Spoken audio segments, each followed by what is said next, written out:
नमस्कार. बातमीपत्र धाराशिवमधून दिनांक 19/4/2024 वार शुक्रवार धाराशिवमध्ये महायुतीच्या उमेदवार अर्चना पाटील यांचे शक्ती प्रदर्शन. तसेच अर्चनाताई पाटील यांचा उमेदवारी अर्ज दाखल करताना लाखोच्या संख्येने धाराशिवमध्ये उपस्थित होते. प्रतिनिधी राहुल गुरव, DR न्यूज. तसेच आपल्या भागातील बातम्यांसाठी संपर्क 9689322503. चला तर मग आजच संपर्क साधा आपल्या बातम्यांसाठी.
त्यांनी या सत्तेच्या या सरकारच्या या माहितीच्या माध्यमातून मार्गी लावला आणि म्हणून त्यांच्या हात बळकट करण्यासाठी त्यांच्या ताकद देण्यासाठी आपण सर्वांनी या येणाऱ्या 7 तारखेला आपल्या माहितीच्या उमेदवार आमच्या पाटील त्यांना या ठिकाणी घाण्यातील पोळी बटन दाबून माहितीला मतदान देण्यासाठी नरेंद्रभाई मोदी यांचे हात बळकट करण्यासाठी त्याला मतदान द्यावं या ठिकाणी बोलण्यासारखं बरंच आहे.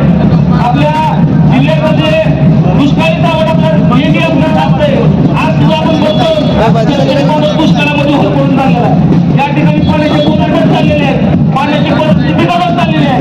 त्याला थांबवून आपल्या मुख्यमंत्री एकनाथभाई शिंदे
पास केला. आपण सर्वांनी सक्सेसफुल या गोष्टीनं महायुतीच्या उमेदवाराला आदित्य ठाकरे पाटील त्यामुळे विजय करावं मुद्दा बोलून थांबतो. धन्यवाद. जय महाराष्ट्र, जय श्रीराम. पण काँग्रेसच्या काळामध्ये जेव्हा 10 वर्षाच्या खाली लोकांनी 5 लाखाला प्लॉट घेतला, आज लोक 20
स्वागत. आपण आहोत धाराशिवमध्ये. सौ अर्चनाताई पाटील राष्ट्रवादीमधून उमेदवारी अर्ज दाखल करण्यासाठी आले आहेत. तर तुम्हाला त्याबद्दल काय वाटतं? लोकसंख्येबद्दल तुम्हाला लाखोच्या संख्येने जे आलेले आहेत लोक, याबद्दल तुम्हाला काय वाटतं? म्हणलं हां हां हां, अजून काय म्हणता येईल? हां, किती मतदान निवडून येतील वाटतंय? हां, किती मतांनी लोक निवडून येतील असं वाटतंय तुम्हाला? हां, तुम्ही कुठून आलात?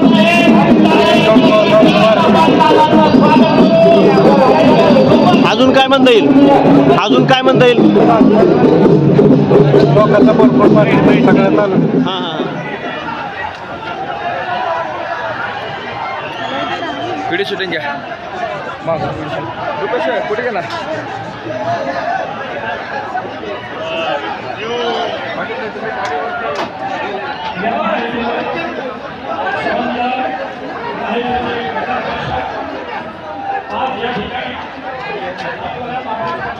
ताईची घ्या, ताईची घ्या, इकडे इकडे उमेदवारची उमेदवार.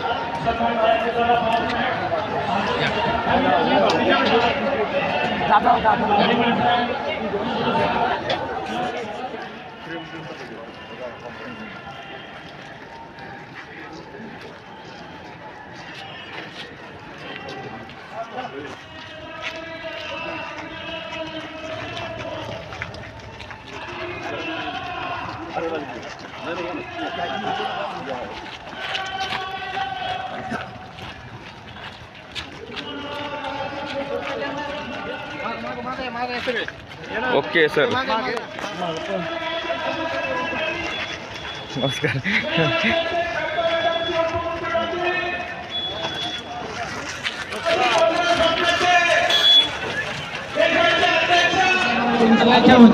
राष्ट्रवादी काँग्रेस पक्षामध्ये प्रवेश करतायत. त्यांना आमचे सहकारी मित्र अमित शिंदे साहेबांचं स्वागत आहे.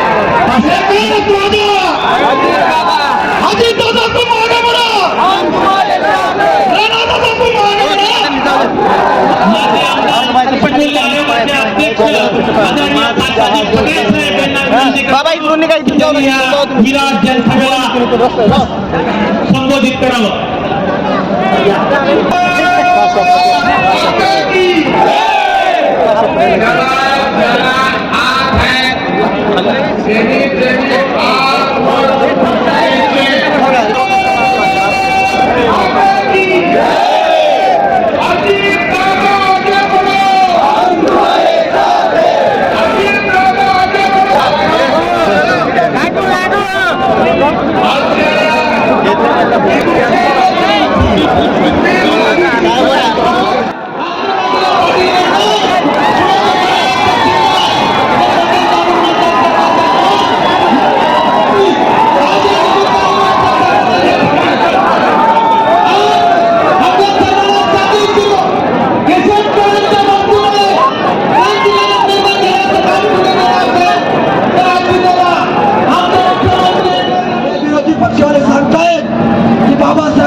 असा शब्द सुद्धा नरेंद्र मोदी साहेबांनी दादाजी या ठिकाणी दिलेला आहे. आणि म्हणून तुम्हाला विनंती आहे, बाबासाहेबांचं हिंदू पद्धतीनं माझ्या शेतकऱ्याला आता तुमचं सोयाबीन निघालं, सोयाबीनचे भाव कमी होते आणि एकनाथ शिंदे देवेंद्रजी, मी राजाजीराव, संजय बनसोडे सगळ्यांनी कॅबिनेट मध्ये शासन गाईच्या दुधाचे करता सरकारचं माझ्या दूध उत्पादक शेतकऱ्याला परवडलं पाहिजे म्हणून देण्याचं काम करतो. हे शेतकऱ्याचं सरकार आहे. 300 कोटी रुपये या भागातल्या शेतकऱ्यांना पीक विम्याचे मिळाले. त्याच्यानंतर अजूनही केस चालू आहे, अजून पैसे कसे मिळतील याबद्दलचा कोर्टामध्ये आपण लढतोय, चांगल्या प्रकारचे वकील देतोय. मित्रांनो, एवढंच नाही तर आपण आता तुळजापूर त्याच्या संदर्भातले धाराशिव आणि सोलापूर अशी जी रेल्वे 1000 कोटी रुपये लागत होते, मोदी साहेब म्हटले मी तुम्हाला ती रेल्वे देतो, 50% सुविधा, 50% राज्य सरकार. आम्हाला सगळ्यांनी सांगितलं की त्याच्यामध्ये पालकमंत्री तानाजीराव असतील, तेव्हा बाकीचे माझे सहकारी अभिनंदन पवार असतील, राजा राऊत असतील, राणा पाटील असतील, आमचे वेगवेगळे आमचे सहकारी असतील, त्याच्यामध्ये सगळ्यांनी सांगितलं की बाबा यामध्ये मदत झाली पाहिजे. आणि आमच्या उभारण्याच्या आमदारांनी त्यामध्ये भूमिका मांडली. नंतर सांगितलं की दादा ही गोष्ट तुम्ही त्या बाबतीमध्ये केली पाहिजे. परत अशा पद्धतीनं निम्मे पैसे राज्य सरकारच्या तिजोरीत, म्हणजे 500 कोटी जर केंद्राने दिले तर 500 कोटी आम्ही त्याच्यामध्ये देणार. आणि अशा प्रकारे आपली उस्मानाबाद त्याच्यामध्ये तुळजापूर, सोलापूर, धाराशिव अशा पद्धतीची ही रेल्वे त्याच्या मित्रांनो इथपर्यंतच आम्ही थांबलो जाईल. उद्याच्याला तुम्ही म्हणाल महायुतीचे उमेदवार म्हणून राज्यामध्ये पाटलांना काय जायचं. मित्रांनो, देशामध्ये मोदी साहेबांचं तिसऱ्यांदा सरकार येणार आहे. आजच पहिल्या टप्प्यातलं मतदान माझ्या विदर्भामध्ये चाललेलं आहे. हवा मोदी साहेबांची आहे. हवा त्या ठिकाणी आपल्या कमळ, घड्याळ आणि धनुष्यबाणाची शक्ती याची हवा आहे. त्याकरता आपल्याला सगळ्यांना कसोशीने प्रयत्न करायचा आहे. हा प्रयत्न करत असताना मंगळवार दिनांक 7/5/2024 मे महिन्याच्या पहिल्या आठवड्यामध्ये सकाळी 7 ते 6 मतदान. थोडासा आपला उमेदवार उशिरा जाहीर झाला, त्यामुळं त्याच्यामध्ये आता लोकांच्या पर्यंत सगळ्यांनी मिळून पोहोचावं लागणार आहे. महायुतीच्या कार्यकर्त्याला कष्ट घ्यावे लागणार आहे, रात्रीचा दिवस करावा लागणार आहे, उमेदवारांना देखील जास्त वेळ त्या ठिकाणी द्यावा लागणार आहे. शेवटी मतदार राजा, त्याचा महत्व, त्याचा अधिकार, त्याला मान सन्मान आज निश्चितपणे उभा असतो. डॉक्टर बाबासाहेब आंबेडकरांनी तो प्रत्येकाला दिला. त्याकरता आपल्याला आता राज्य दिवसामध्ये प्रचंड काम करायचंय. दुधाची किंमत वाढण्याची, नंतर सातारला गेलो आणि नंतर देवेंद्रांनी मी त्या ठिकाणी सांगलीला गेलो. आज देवेंद्रजी विदर्भामध्ये अशा वेगवेगळ्या भागामध्ये आमचे दौरे चालले. आपण माफी राहू नका. समोरचा उमेदवार प्रत्येक ते अशा प्रकारचे आश्वासन देईल, परंतु त्यांची देण्यासाठी नाहीये, कारण ते आज विरोधी पक्षामध्ये आहे. आणि त्याकरता आपलं जे उजनीचं पाणी आहे पाठीमुळे आपण या शहराला आणण्याचा प्रयत्न केला, परंतु परत पाणी येऊन आपली हाल भागली नाही. आपल्याला मोठ्या प्रमाणात स्थिरीकरणाचं पाणी आणायचं. काल मी टेम्पो टाकायच्यामध्ये जवळपास 8 टीएमसी पाणी देवेंद्रजींनी आम्ही एकत्र राहून तिथे 1 लाख एकर जमीन आणि तशा पद्धतीनं माझ्या दादा उस्मानाबादमध्ये स्थिरीकरणाचं पाणी एका मतातनं इकडे आणण्याशिवाय करता नाही. त्याकरता राज्य सरकारला 8 वेळेला मंत्री म्हणून संदर्भात सादर केला. धाराशिवकरांनो, उस्मानाबादकरांनो, मला आपल्याला सांगायचंय याच्यावर एकटं राज्य सरकार कमी आहे, म्हणून केंद्रामधलं नरेंद्र मोदी त्यांची मदत द्यायला लागणार आहे. त्याकरता त्यांच्या विचाराला खाता हा ठिकाणी केला पाहिजे. त्या विचाराचा करता राणा पाटील या आहेत. त्याच्यामुळं त्यांच्या घराच्या चित्राच्या शिल्लाचं आपण काम करायचंय. आपण पंचायती, तालुका पंचायत, नगरपालिका, नगरपंचायत यामध्ये जिल्हा परिषद जिल्ह्यात निवडणूक ही आता देशाची निवडणूक आहे. आम्ही सगळे आम्ही एकदा बाजूला ठेवले देखील विकास पुरुष नरेंद्र मोदी साहेबांच्यावर सरकारने सहभागी होण्याचा निर्णय घेतलेला आणि आज आम्ही सगळेचं काम करतोय. शेवटी लोकांचे प्रश्न सुटले पाहिजे, लोकांचं काम चालू आहे. आणि सगळ्या डॉक्टर साहेबांना निवडून दिलेलं होतं. त्यावेळेस शासनाला निवडून दिला मला सुभेदार असतात. आता सुनेचे दिवस आले त्याच्यामध्ये आपली रडीस आहे. लोक बाहेर म्हणतात तर तो कुठेही सुद्धा आपल्या घरचे असतात ती सुद्धा बाहेरचं म्हणायचं नसतं आणि तो काय त्याच्या पद्धतीने बोलायला लागलेले माझ्या बहिणींनी केला पाहिजे. त्याच्यामध्ये पंतप्रधान नरेंद्र मोदींनी 2031 ला वंद्य जागा लोकसभेमध्ये विधानसभेमध्ये या महिलांना दिलेल्या राज्यातल्या देशाच्या महिला आता त्याच्यामध्ये तिथं आरक्षण दिलंय आणि त्याच्यामुळं मोठ्या प्रमाणात घर आणि बघून आमच्या राहत होती चूल आणि बोल बघून आता मात्र ती देशाचा राज्याचा प्रतिनिधित्व करणार ही कृपया नरेंद्र मोदी सांगितली. म्हणून याची निवडणूक आपल्या संचालित महत्वाची आहे. आपण शब्द राहू नका राहून अशी देखील जबाबदारी पाहिजे आणि ते सगळे कुटुंब साथीला आमचे